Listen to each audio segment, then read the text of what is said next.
हम लोग स्टार्ट करते हैं तंत्रिका तंत्र के पार्ट्स के बारे में, यानी पार्ट्स ऑफ नर्वस सिस्टम। पिछले क्लास में आपको याद होगा नर्वस सिस्टम के बारे में हम आपको पढ़ाए थे। नर्वस सिस्टम के बारे में हम आपको बताए थे कि तंत्रिका तंत्र में सूचना का आदान प्रदान होता है, यानी एक जगह से दूसरे जगह सूचना जो जाने का काम करता है, सूचना का जो आदान प्रदान करता है, उसी को नर्वस सिस्टम के नाम से जानते हैं। और उसको सूचना का जो आदान प्रदान करता है उसको एक जगह से दूसरे जगह ले जाने का काम कौन करता है? तो न्यूरॉन के माध्यम से होता है। किसके माध्यम से होता है बाबू रे? न्यूरॉन के माध्यम से होता है। और वो न्यूरॉन के बारे में बताए थे कि वह क्या है, उसकी संख्या आपके बॉडी में जो है जब बच्चा जन्म लेता है तो 12 बिलियन जो है न्यूरॉन की संख्या होती है। सारा क्लास अपलोड हो जाता चला, आज से अपलोडिंग में एकदम दिक्कत नहीं होगा, तुम लोग टेंशन फ्री हो जाओ। चला एक और टेक्निकल टीम में मेंबर्स जुड़ गए हैं, बढ़ गए हैं, अब एकदम और भी आपकी सुविधा जो है वो बढ़ जाएगी। एकदम टाइम टू टाइम जो है सारा क्लास अपलोड होते रहेगा, एकदम इसके लिए आपको प्रॉपर टेंशन लेना ही नहीं है। क्लियर? ध्यान देंगे। तो हम आपको बता रहे थे गुड मॉर्निंग, गुड मॉर्निंग सभी लोगों को, एकदम प्रॉपर ध्यान दीजिए।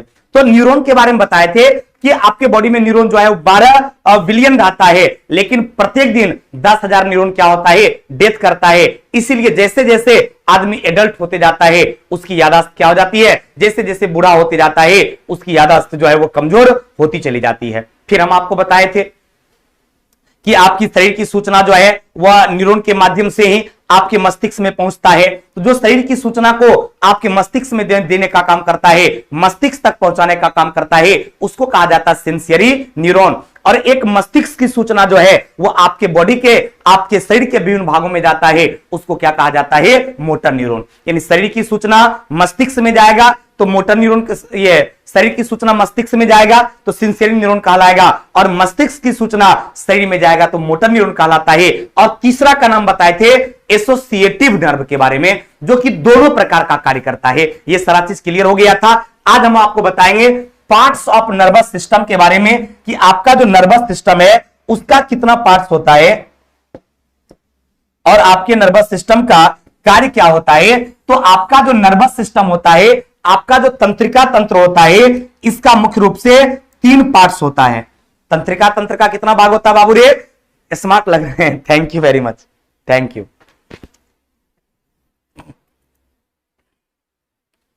ध्यान देंगे मेरे भाई। तो हम आपको बता रहे थे पार्ट्स ऑफ नर्वस सिस्टम के बारे में। तो नर्वस सिस्टम को कितने भागों में बांटा गया?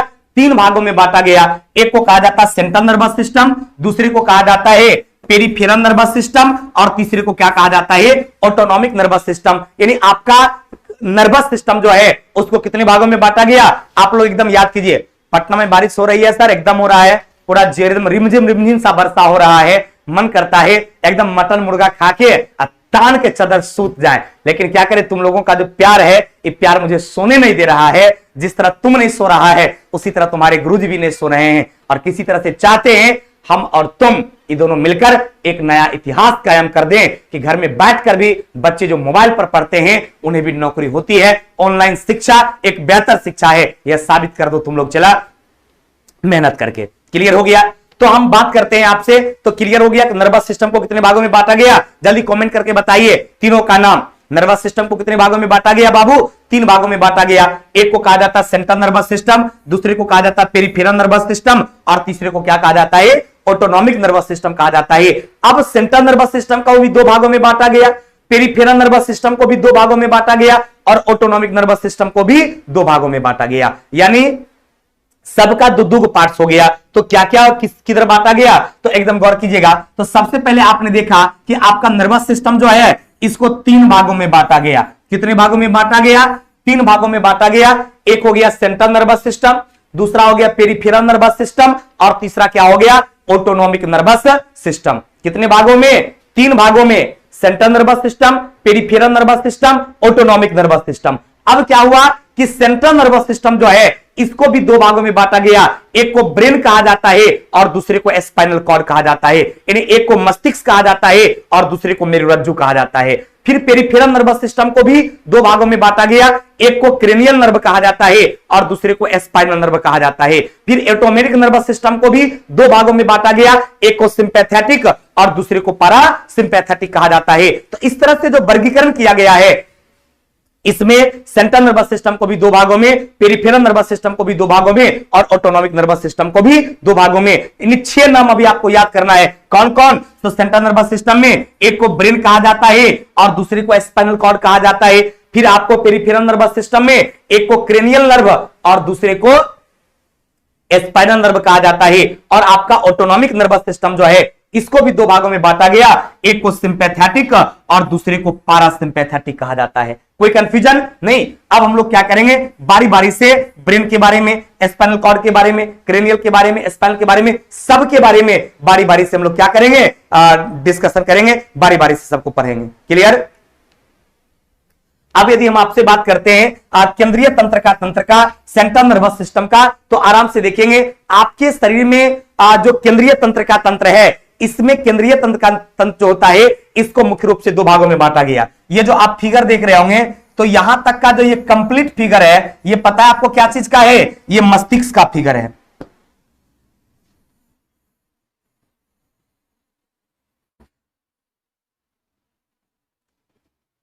इस तरह की जो आप एक कंप्लीट संरचना देखते हैं, ये मानव का क्या है? मस्तिष्क है। और नीचे में जो इस तरह का पाइप वाली संरचना देखते हैं, इसी को क्या कहा जाता है? स्पाइनल कॉर्ड कहा जाता है। यानी ये आपका स्पाइनल कॉर्ड हो गया और ये आपका क्या हो गया? ये आपका ब्रेन हो गया। यानी ब्रेन और स्पाइनल कॉर्ड दो भागों में बांटा गया। कितने भागों में बांटा गया? तो आपका सेंट्रल नर्वस सिस्टम जो है, केंद्रीय तंत्र का तंत्र जो है, इसको दो भागों में बांटा गया। एक आपका मस्तिष्क हो गया, यानी ब्रेन हो गया, जो कि नाम आपको फिगर से दिख रहा है। यानी आपको याद हो गया होगा कि सेंट्रल नर्वस सिस्टम को दो भागों में बांटा गया। एक आपका मस्तिष्क यानी ब्रेन हो गया और दूसरा क्या हो गया? स्पाइनल कॉर्ड हो गया, यानी मेरुरज्जु हो गया। तो सबसे पहले हम लोग क्या करेंगे, इस मस्तिष्क के बारे में, ब्रेन के बारे में पढ़ने जा रहे हैं कि मानव का मस्तिष्क क्या है। ध्यान से पहले सुनेंगे हम लोग। ये आप जो मस्तिष्क के बारे में पढ़ने जा रहे हैं, आप जो ब्रेन के बारे में पढ़ने जा रहे हैं, इसमें कई तरह की सवालें आपसे एग्जाम में पूछा जाता है। सबसे पहला सवाल देखिएगा, सवाल एग्जाम में पूछता है कि मानव मस्तिष्क का वजन कितना होता है। मानव मस्तिष्क के वजन से संबंधित सवाल पूछता है कि मानव मस्तिष्क का सामान्य रूप से वजन कितना होता है। तो मानव मस्तिष्क का वजन जो है, ये 1400 ग्राम होता है। चलिए, peripheral nervous system, autonomic nervous system और central nervous system. Thank you very much, बहुत बहुत धन्यवाद। याद हो गया ना? अब गौर कीजिएगा। अब हम लोग क्या किए, सेंट्रल नर्वस सिस्टम को दो भागों में बांटे। एक का नाम ब्रेन हो गया और दूसरे का नाम क्या हो गया? स्पाइनल कॉर्ड हो गया। तो अब यदि हम ब्रेन की बात करते हैं, तो ब्रेन का वजन कितना होता है? आपका जो मस्तिष्क है, इस मस्तिष्क का वजन 1400 ग्राम होता है। कितना होता है बाबू रे? 1400 ग्राम होता है। अब इसमें दो तरह का सवाल पूछ देता है। कभी बोलेगा पुरुषों के मस्तिष्क का वजन कितना होता है, और कभी बोलेगा महिलाओं के मस्तिष्क का वजन कितना बोलेगा, और कभी कभी बोलता है एवरेज औसत वजन कितना होता है। तो यदि औसत वजन की बात किया जाए मस्तिष्क का, तो आंसर 1400 ग्राम होगा। लेकिन इसमें पार्टिकुलर पूछेगा कि किसी भी मेल में मस्तिष्क का वजन कितना होता है, तो 1450 ग्राम। मेल के बारे में पूछेगा कितना होगा? 1450 ग्राम। यदि फीमेल के बारे में पूछेगा कि फीमेल का वजन कितना होता है मानव मस्तिष्क का, तब आंसर क्या हो जाएगा? 1350 ग्राम। किसी भी महिला के बारे में पूछ, ये मेल के बारे में पूछा जाएगा। मेल बोले तो पुरुष, कितना एम का मतलब महिला ने समझ लेना बाबू। मेल बोले तो पुरुष था, पुरुष के बारे में पूछेगा कि पुरुष के मस्तिष्क का वजन कितना होता है, तो 1450 ग्राम होता है। और महिला के बारे में पूछा जाएगा, किसी भी महिला के मस्तिष्क का वजन कितना होता है, तो महिला के मस्तिष्क का वजन कितना हो जाएगा? 1350 ग्राम हो जाएगा। कोई कंफ्यूजन? यानी आपके मस्तिष्क का वजन जो है, पूरे बॉडी के वजन का 2% होता है।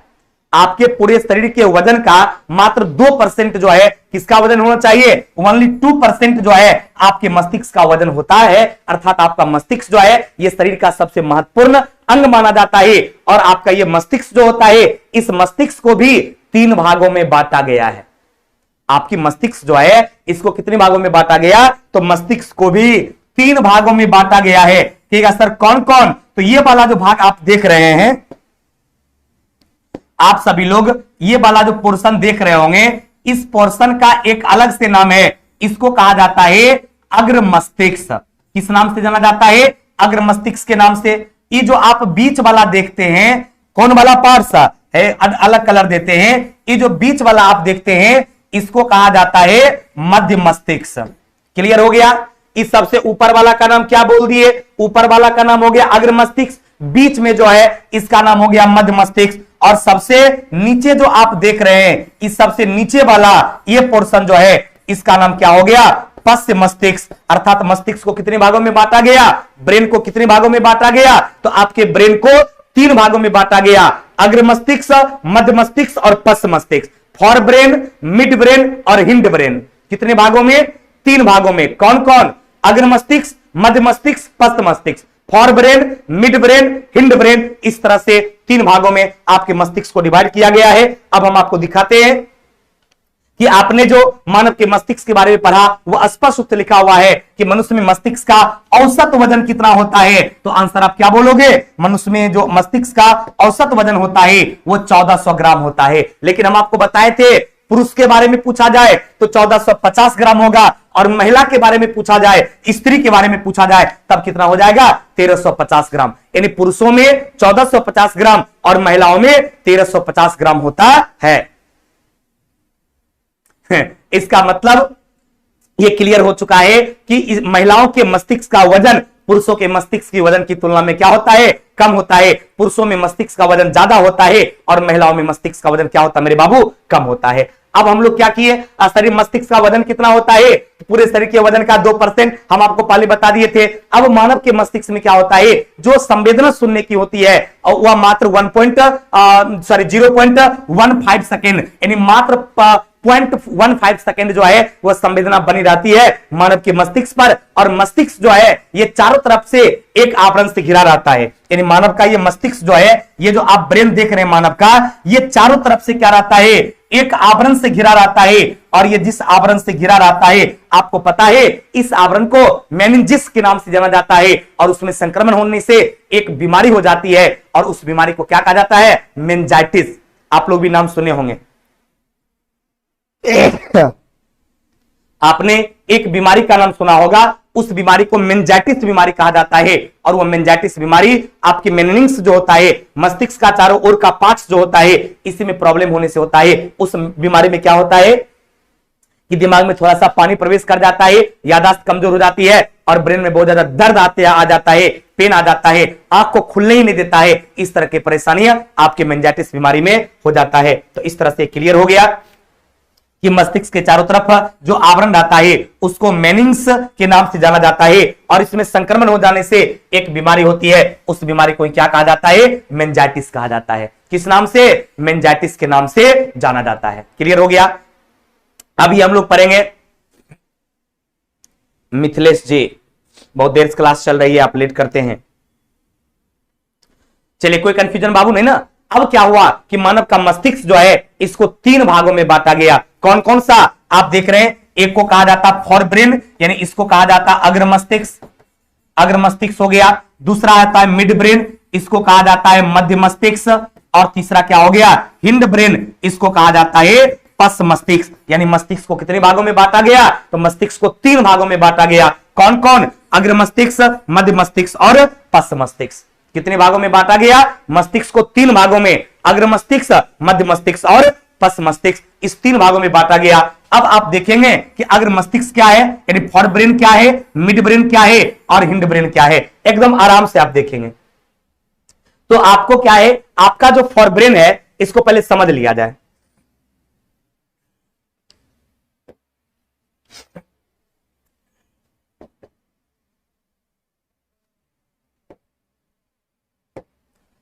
आपका जो फॉर ब्रेन है, इस फॉर ब्रेन को क्या किया गया है, यानी आपका अग्र मस्तिष्क जो है, इस अग्र मस्तिष्क को क्या किया गया, इस अग्र मस्तिष्क को जो है 4 भागों में बांटा गया। आपके अग्र मस्तिष्क को कितने भागों में बांटा गया, तो अग्र मस्तिष्क जो है इसको 4 भागों में बांटा गया। एक को कहा जाता है ऑल्फैक्टरी लोब, ऑल्फैक्टरी लोब। दूसरे को कहा जाता है सेरिब्रम, सेरिब्रम। और तीसरे को कहा जाता है हाइपोथैलेमस, हाइपोथैलेमस। और चौथे को क्या कहा जाता है, चौथे को कहा जाता है थैलेमस। कितने भागों में बांटा गया? तो आपका अग्र मस्तिष्क जो है, आपका फोरब्रेन जो है, लव यू टू बाबू। अरे कल थोड़ा बारिश में चला भीग गए थे, इसीलिए हल्का हल्का सर्दी जो है थोड़ा परेशान कर दिया है। ठीक हो जाएगा, कोई बात नहीं है। चला ध्यान दो बाबू। तो कितने भागों में बांटा गया? तो आपका जो फोरब्रेन है इसको चार भागों में बांटा गया। एक को ऑल्फैक्टरी लूब कहा जाता है, दूसरे को सेरिब्रम कहा जाता है, तीसरे को हाइपोथैलेमस कहा जाता है और चौथे को क्या कहा जाता है? थैलेमस कहा जाता है। तो ये जो आपका हाइपोथैलेमस है और ये थैलेमस है, इस दोनों का लगभग सेम काम होता है। इससे आपको ठंडा गर्म का पता चलता है, प्रेम का पता चलता है, नफरत का पता चलता है, गुस्सा का पता चलता है, भूख का पता चलता है, प्यास का पता चलता है। ये सब पता किससे चलता है? हाइपोथैलेमस और थैलेमस से चलता है। और ये जो आपका सेरिब्रम होता है, ये सेरिब्रम क्या होता है? ये मस्तिष्क का सबसे बड़ा भाग। यदि सवाल एग्जाम में पूछे कि मानव मस्तिष्क का सबसे बड़ा भाग या सबसे महत्वपूर्ण भाग कौन होता है, तो उसमें आपके सेरिब्रम का नाम आता है। क्यों? क्योंकि आपका सेरिब्रम जो है ये किसको नियंत्रण करता है? ये आपके स्पीच को नियंत्रण करता है, ये आपके थॉट को नियंत्रण करता है, ये आपके मेमोरी को नियंत्रण करता है, ये आपके इंटेलिजेंसी पावर को नियंत्रण करता है, ये आपके एलिगेशन का नियंत्रण करता है, ये आपके प्लानिंग का नियंत्रण करता है। अर्थात मनुष्य के शरीर में जो आप बोलते हैं, जो आप सोचते हैं, जो आप एनालाइज करते हैं, जो आप प्लान करते हैं, उन सब का नियंत्रण किसके माध्यम से होता है? तो इन सारे चीज का नियंत्रण जो है वो सेरिब्रम के माध्यम से होता है। अतः मानव मस्तिष्क का ये सबसे बड़ा भाग है, सबसे महत्वपूर्ण भाग है, जो महत्वपूर्ण कार्यों के संपादन का नियंत्रण करता है। और ऑल्फैक्टरी लूब क्या करता है? ये तो सूंघने संबंधी क्रिया को नियंत्रित करता है। इसका संबंध सूंघने से हो गया। तो चारों का कार्य समझ गए कि फोरब्रेन का 4 पार्ट्स होता है। ऑल्फैक्टरी लूब हो गया, सेरिब्रम हो गया, हाइपोथैलेमस और थैलेमस हो गया। ऑल्फैक्टरी लूब का काम क्या हो गया? सूंघने से संबंधित क्रियाओं का नियंत्रण करना। सेरिब्रम का काम क्या हो गया? Speech, thought, memory, intelligency, planning, imaging, ये सारे को कंट्रोल करने का काम करता है। हाइपोथैलेमस और थैलेमस जो है भूख, प्यास, ठंडा गर्म, प्रेम, नफरत, नहीं क्या कहते हैं, ये ठंडा गर्म, इस सब का पता किससे चलता है? तो हाइपोथैलेमस और थैलेमस से चलता है। आप यहां पर देखेंगे ये सारी बात पर चर्चा की गई है। सबसे पहला आपका फोरब्रेन जो है इसको 4 भागों में बांटा गया और पहला आपका क्या हो गया? ऑल्फैक्टरी लूब हो गया। ये क्या करता है? ये सूंघने का केंद्र है। पहले बता दिए थे कि सूंघने संबंधी क्रियाओं का नियंत्रण जो है वो ऑल्फैक्टरी लूब के माध्यम से ही होता है। क्लियर? चलिए, याद होते जा रहा है? चलिए, थैंक यू वेरी मच। दूसरा सेरिब्रम बताए थे। आप कहेगा सर सेरिब्रम में क्या बताए थे? तो सेरिब्रम में बताए थे ये मस्तिष्क का सबसे बड़ा भाग। आप याद कीजिए, अभी तुरंत हम आपको समझाए थे कि मस्तिष्क का सबसे बड़ा भाग जो है उसमें किसका नाम आता है? तो मानव मस्तिष्क का जो सबसे बड़ा भाग है उसको सेरिब्रम के नाम से जाना जाता है। इसमें व्यक्ति का जो है आपकी थिंकिंग जो है, आपका थॉट जो है, आपका स्पीच जो है, एनालिसिस जो है, इंटेलिजेंसी जो है, प्लानिंग जो है, इमेजिंग जो है, इवेंट जो है, ये टोटल और ऐच्छिक क्रियाओं का नियंत्रण जो है ये सब किसके माध्यम से होता है? तो सेरिब्रम के माध्यम से। इसलिए कभी आप गौर किए होंगे एक शराबी व्यक्ति जब शराब पी लेता है तो उसका सेरिब्रम प्रभावित हो जाती है, और जब सेरिब्रम प्रभावित हो जाता है तो बोलने का कुछ, बोलेगा कुछ, करने का कुछ, करता है कुछ, ये तरह की परेशानियां आ जाती है। इसलिए मेरे भाई आप ध्यान रखेंगे, आपका सेरिब्रम जो है यह सबसे बड़ा भाग भी होता है और सबसे महत्वपूर्ण भी होता है। इससे व्यक्तित्व का निर्धारण भी होता है, क्योंकि ये क्या करता है? आपकी थिंकिंग, आपका प्लानिंग, आपका थॉट, आपका स्पीच, आपका इमेज, आपका एनालिसिस, आपका प्लानिंग, इस सारे चीजों का नियंत्रण जो है वो करके रखता है। इसलिए सबसे महत्वपूर्ण भाग जो है इस सेरिब्रम को बांटा गया। इसके बाद बताइए हाइपोथैलेमस और थैलेमस के बारे में। ये क्या करता है? तो आपका हाइपोथैलेमस जो है और आपका थैलेमस जो है इसके द्वारा आपका भूख प्यास जो होता है, नफरत जो होता है, सुख दुख जो होता है, रक्त दबाव होता है, शरीर का तापमान होता है, ये सब का नियंत्रण होता है। और थैलेमस के द्वारा दर्द, गर्म, ठंडा, नींद आदि को क्या करता है? जगाने का केंद्र बिंदु माना जाता है। किसको? थैलेमस को। इस तरह से आपने देखा कि आपका जो अग्र मस्तिष्क है उसको 4 भागों में बांटा गया। चारों का अलग अलग काम हो गया। एक ऑल्फैक्टरी लोब, दूसरा सेरिब्रम, तीसरा हाइपोथैलेमस और चौथा क्या हो गया? थैलेमस हो गया। उसी तरह से अगला पार्ट जो इसका है उसको कहा जाता है मिड ब्रेन के नाम से जाना जाता है, यानी मध्य मस्तिष्क। उसमें सिर्फ एक ही चीज आता है, ऑप्टिक लोब। आपका जो मध्य मस्तिष्क है उसमें सिर्फ एक ही चीज आता है, फोरब्रेन के जस्ट बीच में, फोरब्रेन के नीचे और कहिए पश्च मस्तिष्क के जस्ट ऊपर एक छोटा सा पार्ट आपके ब्रेन का है जिसको आप मिड ब्रेन कहते हैं, उसके अंतर्गत एक ही चीज आता है मात्र, वो क्या है? ऑप्टिक लूब आता है। अब कहिएगा सर ये ऑप्टिक लूब का कार्य क्या होता है? तो ऑप्टिक लूब जो है वो दृष्टि नियंत्रण का काम करता है।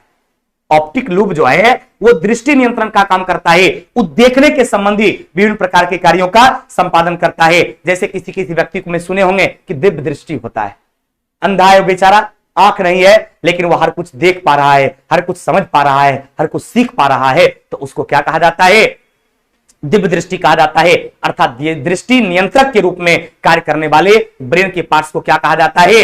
मिड ब्रेन कहा जाता है, मध्य मस्तिष्क कहा जाता है। और इसके अंतर्गत किसको रखा गया? ऑप्टिक लूब को रखा गया। कोई कंफ्यूजन नहीं। तीसरा आपका है हिंड ब्रेन, यानी पश्च मस्तिष्क। पश्च मस्तिष्क को तीन भागों में बांटा गया। एक को कहा जाता है मेडुला ऑब्लंगाटा, एक को कहा जाता सेरिबेलम और एक को कहा जाता पोन्स। कितने भागों में बांटा गया? तो आपका जो सबसे लास्ट वाला था यानी हिंड ब्रेन जो था, पश्च मस्तिष्क जो था, उस पश्च मस्तिष्क को तीन भागों में बांटा गया। एक को कहा जाता है सेरिबेलम, एक को कहा जाता मेडुला ऑब्लंगाटा और एक को कहा जाता पोन्स। और तीनों का तीन अलग अलग कार्य है। कहेंगे मास्टर साहब कार्य क्या है? तो आराम से देखेंगे। आपका जो पश्च मस्तिष्क होता है, हिंड ब्रेन जो होता है, ये सबसे महत्वपूर्ण होता है, ये सबसे पीछे वाला हिस्सा होता है, सबसे नीचे वाला हिस्सा होता है। और उसको कितने भागों में बांटा गया? तीन भागों में बांटा गया। कहेंगे कौन कौन? तो एक को कहा जाता सेरिबेलम, दूसरे को कहा जाता मेडुला ऑब्लंगाटा और तीसरे को कहा जाता पोन्स। और तीनों का नाम आपके सामने है। ये जो आपका सेरिबेलम है, ये क्या करता है? आपके पूरे बॉडी का संतुलन करता है।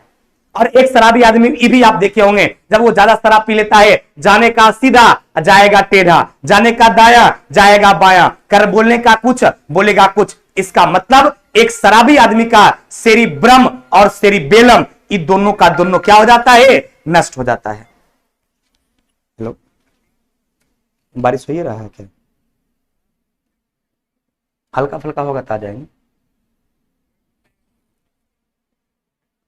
आ जाए आ जाएंगे आ जाए। पक्का।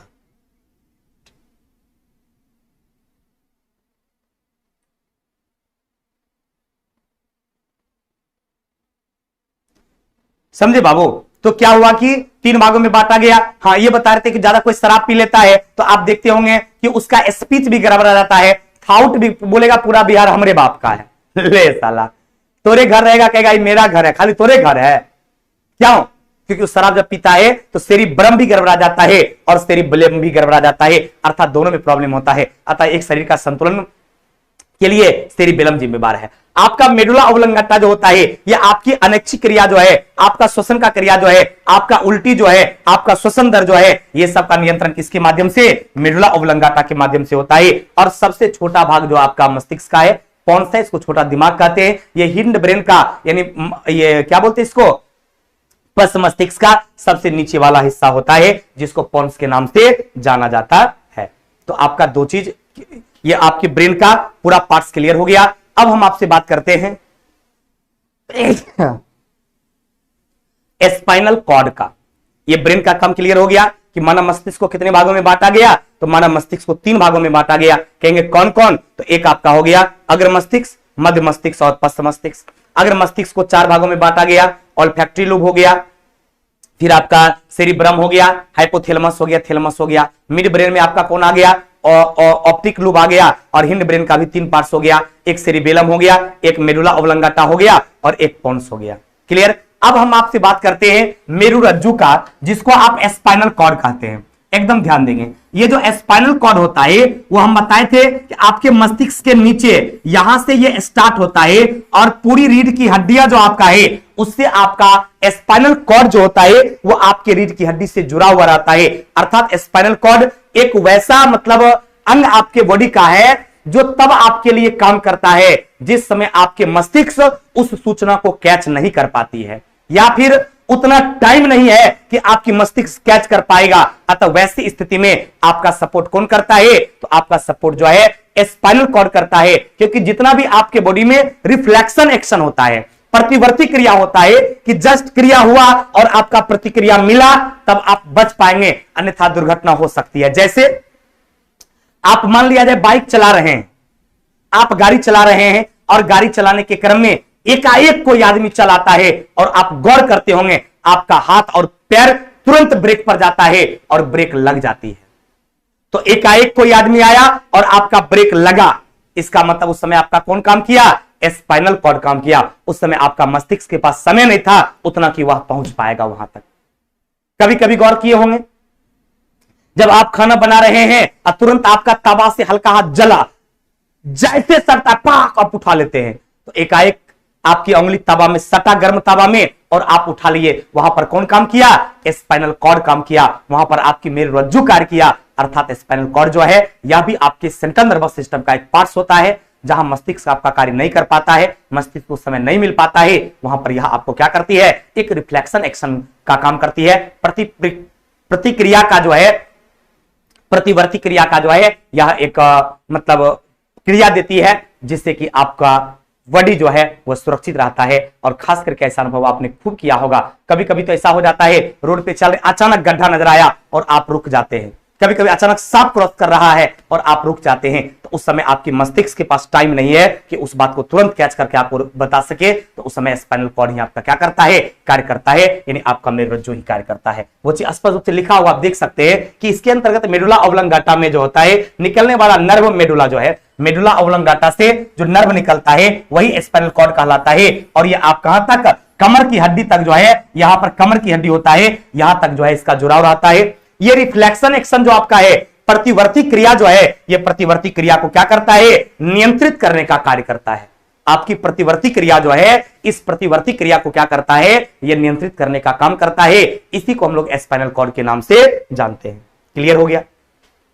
रिफ्लेक्शन एक्शन का मतलब क्या हो गया? हम आपको पहले समझा दिए कि अचानक घटने वाली क्रियाओं के बदले जो आपका शरीर प्रतिक्रिया देता है उसी को रिफ्लेक्शन एक्शन कहा जाता है। इसमें क्या होता है कि मस्तिष्क के पास जानकारी या समय नहीं होता है। मस्तिष्क के पास वो चीज जानकारी नहीं मिल पाई या वो टाइम नहीं है कि मस्तिष्क को इस चीज की जानकारी मिले, तो उसका नियंत्रण किसके माध्यम से होगा? स्पाइनल कॉर्ड के माध्यम से। जैसे एग्जांपल क्या दिए थे? आप बाइक चला रहे हैं, गाड़ी चला, अचानक कोई आदमी आ जाएगा तो आप ब्रेक तुरंत मार देते हैं। तावा, गर्म तावा पर हाथ गया और तुरंत हाथ समेट लेते हैं। क्लियर? क्या कहते हैं? अचानक सुई चुभा, आपके पैर में काटा, तुरंत आपको पता चल गया। क्लियर? तो ये सब क्या है? ये सारा एग्जांपल जो है ये कौन संपादन करेगा? तो वाहन चलाते समय अचानक सामने किसी व्यक्ति के आने से हाथ और पांव के द्वारा अचानक ब्रेक का लग जाना, तवे, गर्म तवे पर हाथ का स्पर्श होने से हाथ पीछे की ओर खींचना, ये टोटल किसका वर्क हो गया? स्पाइनल कॉर्ड का। अनुमस्तिष्क और प्रमस्तिष्क क्या है? अभियन चला बताए। हेलो, हाँ हाँ बोलो। हाँ बिल्कुल चलेगा। चलिए, क्लियर हो गया कि वाहन चलाते समय अचानक यदि कोई व्यक्ति आ जाएगा तो उसको उस हाथ आप ब्रेक तुरंत लगा लेते हैं, या तावा पर हाथ जल जाएगा तो क्या होगा? तुरंत आपको पता चल जाएगा। प्रमस्तिष्क जो है ना बाबू, अभी अग्र मस्तिष्क बताया उसी का नाम होता है। चला,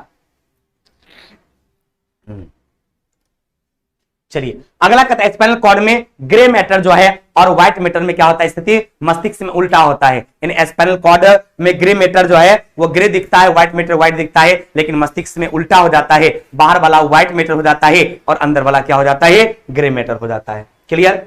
तो आज आपकी सेवा में ये रोकते हैं। अब कल हम आपको बताएंगे पेरिफेरल नर्वस सिस्टम के बारे में और ऑटोनॉमिक नर्वस सिस्टम के बारे में, sympathetic, parasympathetic, cream nerve, spinal nerve, इस सारे के बारे में कल चर्चा करेंगे। धन्यवाद। आज आपकी सेवा यहीं तक।